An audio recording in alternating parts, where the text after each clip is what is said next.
as well. Sacred groves is not just the word limited to India or Odisha or West Bengal, but the similar pattern is visible in Amazon rainforest also and in many other countries as well. Mexico is also one of the very prime example of the same thing.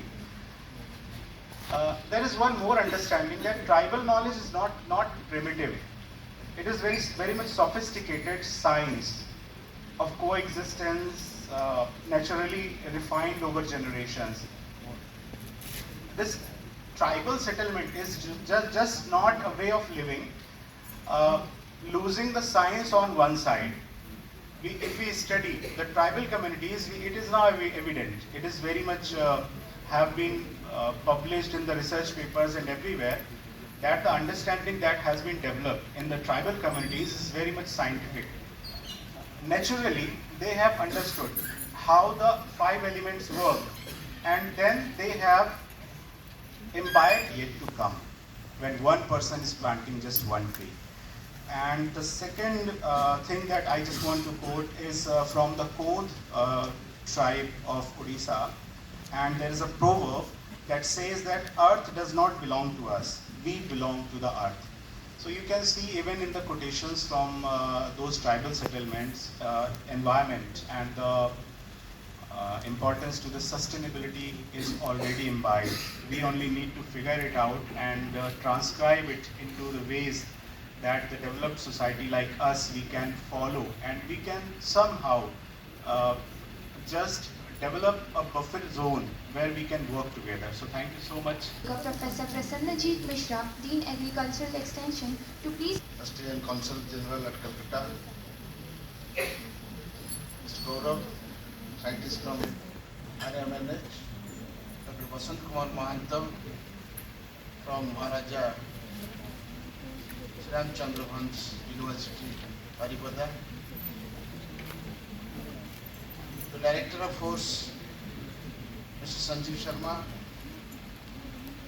Madam Jyoti Sharma, in front of me, diversity. This is true for Odisha also. Through Krishi Vigyan Kendras of Odisha, I am heading the extension wing of university in all the 30 districts. We are promoting climate resilient agriculture practices for the farmers, in which many practices I have just have a rapid look at the compilation being released now.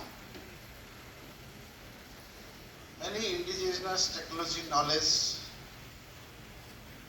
We need a lavish bed with air conditioning facility in the bedroom, but they are maintaining their housing in such a way that the summer is cooler, the winter is hotter in their houses. So far as agriculture practice is concerned, we are emphasizing now the agroforestry, promoting agroforestry, promoting integrated farming system. It was there. It was there with them since ages. But we, with the Green Revolution, destroyed the culture of crop diversification, heavily dependent on few crops, and now we are facing the disadvantage of Green Revolution with highly dependent fertilizers, pesticides,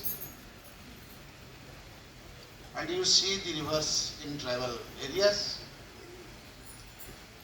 They are taking care of their soil like mother, using lot of crop waste, forest litters, lot of biomass is being put to the soil to make it alive. Coming to germplasm, all take care of those germplasms, the biodiversity, so that our future generation will smell the aroma, the beautifulness of our rich heritage. And as per FAO estimate, in 100 years from now, there will be no forest. And there will be no cropland alone. You will see everywhere crop and forestry will be converged in the same piece of land. We call it agroforestry. And do you think if the forest will be destroyed, what will happen? There is another estimate. If honeybee will be extinct from our universe, then in another 100 years, the total life, including human beings and animals, will be extincted, because the natural pollination dawns, but also the natural vegetations, flora will be affected, and it will be subsequently extincted from the universe.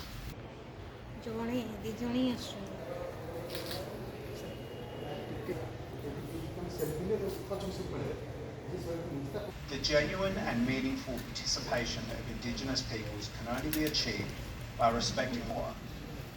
Indigenous peoples have been the historical custodians of multiple fragile ecosystems and carry with them the generational knowledge that is now key to mitigating climate change. I am so glad that the Australian Government is a partner in a project that seeks to do exactly that here in Odisha. There is much to be learned from the communities that have protected these regions, foster investment, shape global markets and support transformations. Supporting our partners to take climate action is a core part of Australia's international development policy. By 2028 to 2029, 80% of all new country and regional investments valued at over $3 billion will have a climate change objective. We are also deploying high-quality climate finance which supports the priorities of our partners. We expect to deliver $3 billion towards global climate financing efforts over 20 to 2025. Australia is committed to meeting climate change challenges head-on in whatever meaningful way we can, and partnering on this project, Youth and Indigenous Wisdom in Climate Action, reaffirms our dedication. Small, meaningful, catalytic interventions power global change. I wish you all the very best in taking this project towards the most meaningful possible outcomes. Thank you very much.